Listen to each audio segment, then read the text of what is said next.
بسم الله الرحمن الرحيم. الوقفة الثالثة في هذه المحطة العاشرة، وهي في نفس السياق المتعلق بتوجيه الرأي العام توجيه خاطئ من أجل إيجاد المبررات والذرائع لتنفيذ جريمة الإبادة الجماعية في حق مناضلي الجبهة وأنصار التيار الإسلامي. كما قلت بأن اغتيال بوضياف ومحاولة إقناع الناس بأن الإسلاميين هم اللي قتلوه، تفجير المطار والفظائع اللي وقعت في هذا التفجير، ومحاولة إقناع الناس كذلك بأن أنصار الجبهة الإسلامية للإنقاذ، أنصار المشروع الإسلامي، هم الذين نفذوا هذه العملية.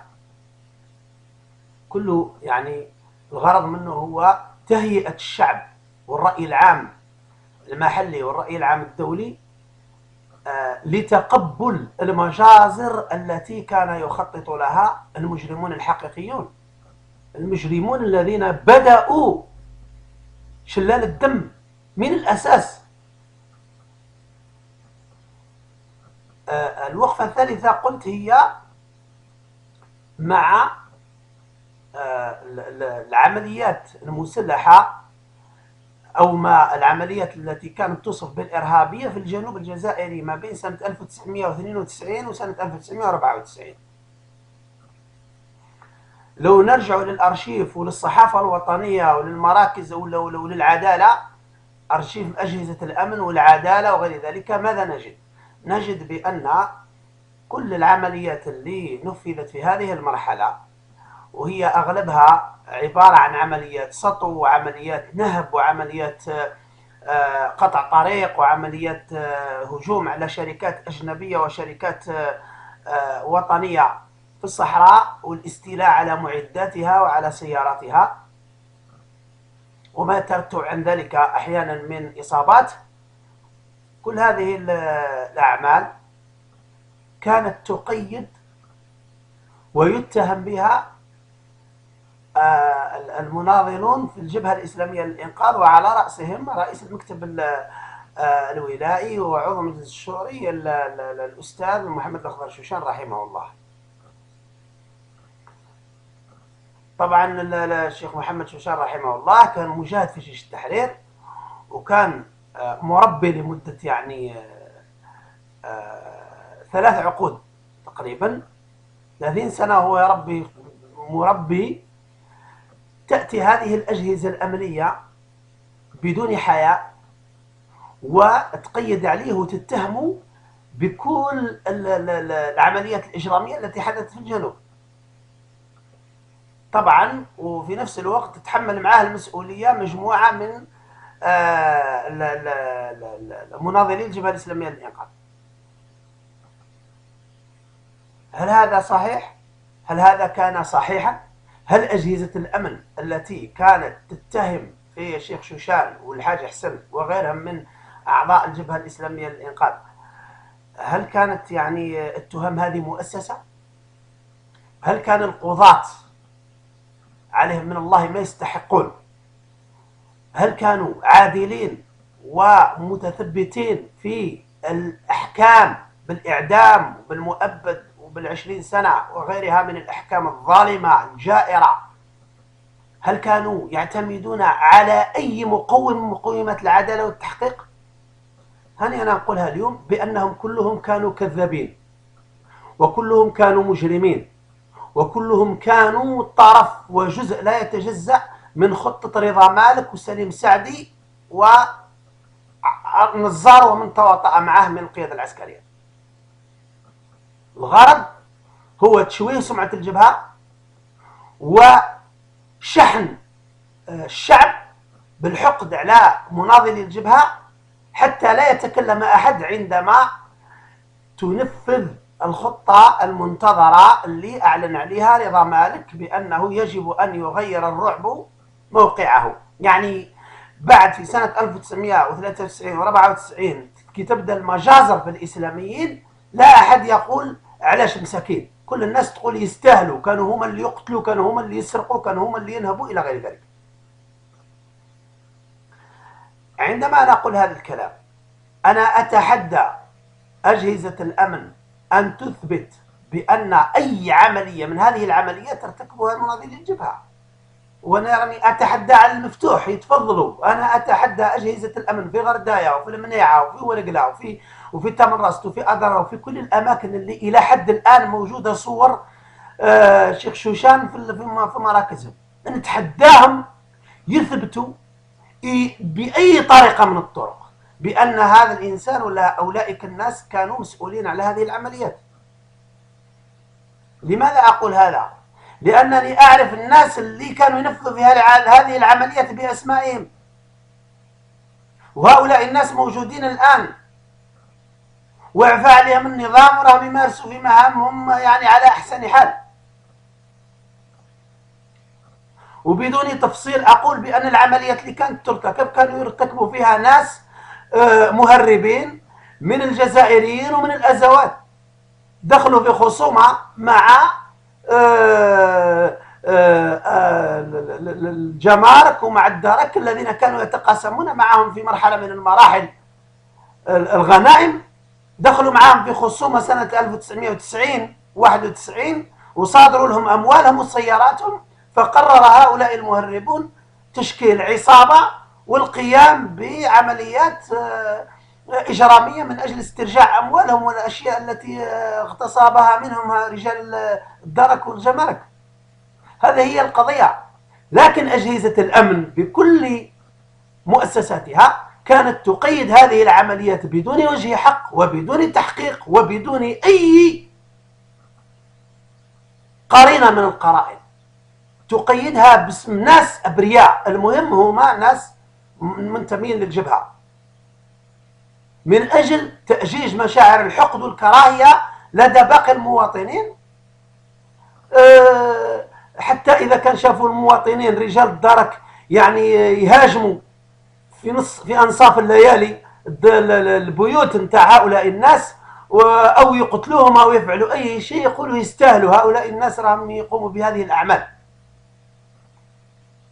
لكن الأهم في هذه القضية كما أشرت إليه في الوقفة الأولى والثانية هي أنها كانت عملية مخطط لها بدقة من طرف دوائر في السلطة تحضيرا لتنفيذ الخطة الإجرامية التي كانوا يهيئون لها والتي أعلن عليها رضا مالك وسليم سعدي بقولته المشهورة: يجب أن يبدل الرعب موقعه. ومنذ أن أعلن رضا مالك هذا الشعار بدأت الإبادة الجماعية على جميع الأصعدة وبمختلف الأشكال، وكانت تستهدف مناضلي الجبهة. هذه العملية التهيئة لها كانت سابقة من 92 إلى تقريبا أواخر 93، والتهيئة قائمة من أجل التحضير لهذه العملية. ولذلك الناس اللي راهم يتساءلوا لماذا من يقول، كاين الناس يعني يتكلموا في من يقتلوا من، وكاين الناس يعتقدوا بأن الناس اللي يقولوا من يقتلوا من كأنهم تجنوا. الحقيقة هي ما فيش من يقتلوا من، اللي يقتل هم الناس اللي كان يمثلهم رضا مالك، هذا هم اللي كانوا يقتلوا تحت أي مسمى. شي ما يهمناش، المهم أن الضحايا من طرف واحد، الضحايا هم أنصار الجبهة الإسلامية للإنقاذ ومناضليها ومتعاطفين معها، لم يكونوا من طرف ثاني. المجرمين الذين كانوا ينفذون سواء كانوا لابسين بزات عسكرية ولا لابسين قشاشم، سواء كانوا يقتلوا بالأسلحة الرشاشة ولا بالخناجر، هؤلاء الناس كلهم كانوا يشتغلون لصالح المشروع الذي أطلقه رضا مالك. وطبعا كي نعود نقول رضا مالك، رضا مالك ماهوش الحاكم الشرعي، رضا مالك هو الناطق الرسمي المدني رئيس الحكومة الناس اللي وضعوا رئيس حكومة هم اللي وراء كل الجرائم. ولذلك احنا عندما نتكلم على هذه الأمور مناش فقط نحكوا في قصص ولا في أحداث سابقة. نحن نريد أن نقول بأن هذه السياسة منتهجة من طرف دوائر في السلطة، وهذه الطرق وهذه الأساليب ما زالت منتهجة إلى يومنا هذا، وستنتهج في المستقبل ما دامنا احنا وما دام الرأي العام ما هوش فاهم القضية. لازم الناس تطالب بالتحقيق في أي جريمة من الجرائم، وما تقبلش توزيع الاتهامات على الناس فقط جزافا. هذا هو الحاجة الوحيدة اللي تحصلنا من الوقوع ومن المساهمة ومن المشاركة في الجرائم بدون قصد. ممكن الناس ما تشاركش في الجريمة، ولكن عندما يشجعون المجرم على ارتكاب جريمته لأنهم كانوا مضللين وما كانوش فاهمين، في النهاية هم كانوا فاهمين ولا ما كانوش، ساهموا على الأقل بسكوتهم. يعني سكوتهم وحده يدل على أنهم شياطين صامتة. ولذلك احنا عندما نتكلم هذا الكلام إنما نحذر الناس وننبههم من الوقوع في هذه الأمور في المستقبل. وأنا كنت تكلمت منذ أسابيع وقلت بأن الجزائر مقبلة على خطب مشكل كبير، مشكل راح يكون على مستوى عالي جدا في منظومة السلطة.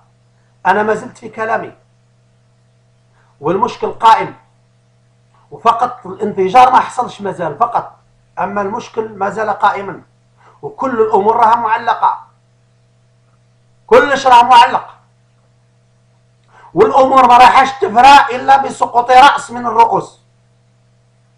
لازم راية من الرايات تطيح باش الناس تشوف الضوء. ولكن بهذه المناسبة أقول نحن لا نعترف بالواقف، نحن نعترف بمول الحق. السلطة اللي ما تستهدفش المجرمين والمسؤولين على الجرائم وإبعادهم وتطهير مؤسسات الدولة منهم نحن لا نعترف بها، وبالنسبة لنا هي شريك في الجريمة، تسمي نفسها ما تشاء. يعني الصراع اللي راه قائم بين الأطراف داخل منظومة السلطة ما يعنيناش احنا، وما يهمناش من ينتصر فيه.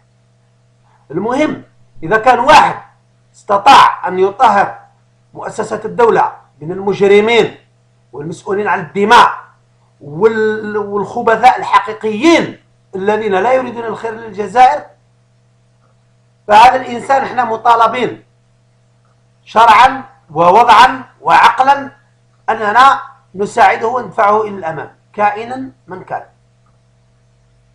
لأن اللي يهمنا والغاية نتاعنا هي أن تنفرج الأمور في بلادنا، وانفراجها 50% الآن قابلينه على أن يتحقق الانفراج الكامل لاحقا. المهم أن الاتجاه يكون صحيح والبداية تكون صحيحة، لكن أنه طرف ينتصر على طرف فقط لأنه استطاع أن يكون وقف، احنا يرانا ما نشمع الوقف. احنا مع الإنسان اللي عنده إرادة صادقة في إصلاح الوضع،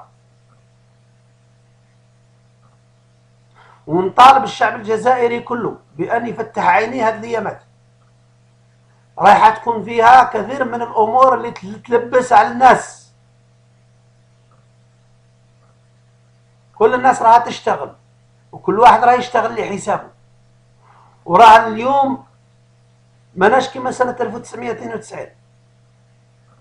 راه كل واحد لازم يتحمل المسؤولية نتاعو كاملة.